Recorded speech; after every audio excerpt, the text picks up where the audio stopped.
How to improve teaching skill, please tell me in details. मैं बहुत सारे answer ढूंढ रहा था क्लास।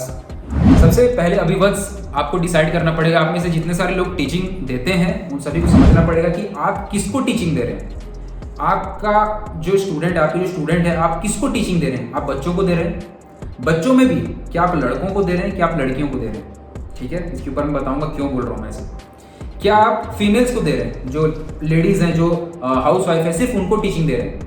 क्या आप ऐसे लोगों को दे रहे हैं जो इस फील्ड में प्रोफेशनली जाना चाहते हैं। क्या आप ऐसे को टीचिंग दे रहे हैं जो इसी फील्ड में कोई डिजाइनिंग कर रहा है या कोई अलग सेक्टर में जाना चाहता है। आप किस तरीके के लोगों को टीच कर रहे हो। सबसे पहले आपको सिंपल करना पड़ेगा। जैसे और सिंप्लीफाई करें तो एक छोटे हो गए, एक बड़े हो गए। अगर आप होम मेकर्स को लेते हैं तो वो और बड़े हो गए, एक यंग हो गए जो कॉलेज में है। ठीक है, कभी भी सबको मिक्स मत करना। सबको अगर मिक्स करोगे तो कोई भी सेटिस्फाइड नहीं रहेगा। अगर आप बच्चों के साथ बड़ों को पढ़ा रहे हो अपने क्लासेस में तो ये गलती मत करना।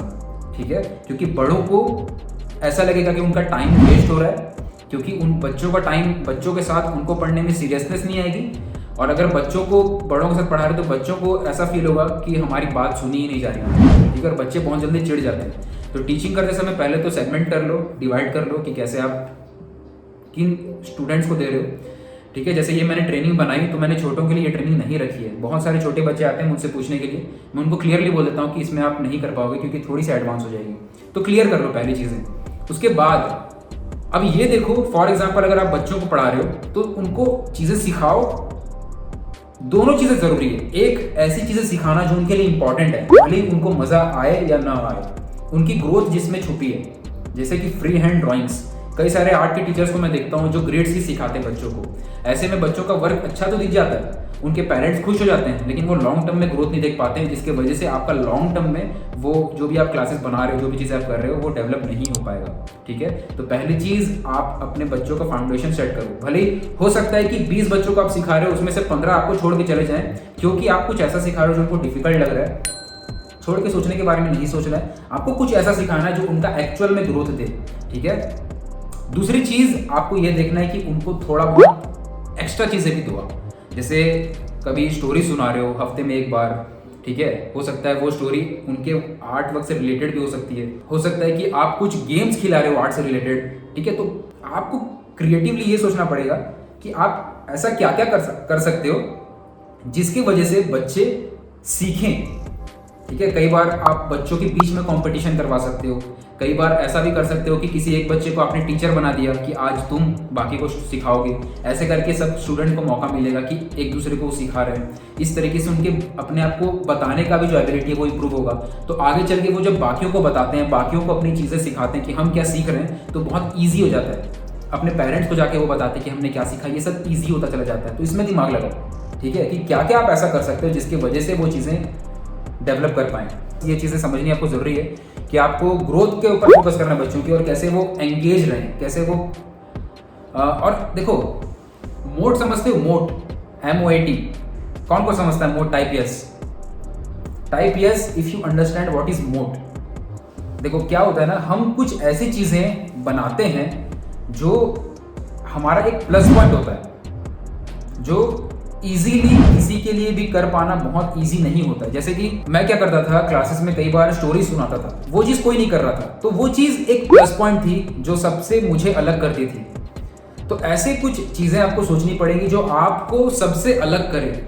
Online and offline classes marketing, आपको ट्राई करना है कि ऑफलाइन और ऑनलाइन जो भी आप कर रहे हो उसमें कुछ ऐसा नया करना है जो आपको औरों से अलग लगाए। जो आप सिखा रहे हो वो तो अच्छा होना ही चाहिए। आप अगर 1 घंटा बोल के सिखा रहे हो तो आप 1.5 घंटा दो। ठीक है, कहीं से भी आपको कमी नहीं होनी चाहिए। कभी भी क्लास करते वक्त मोबाइल का इस्तेमाल न करें।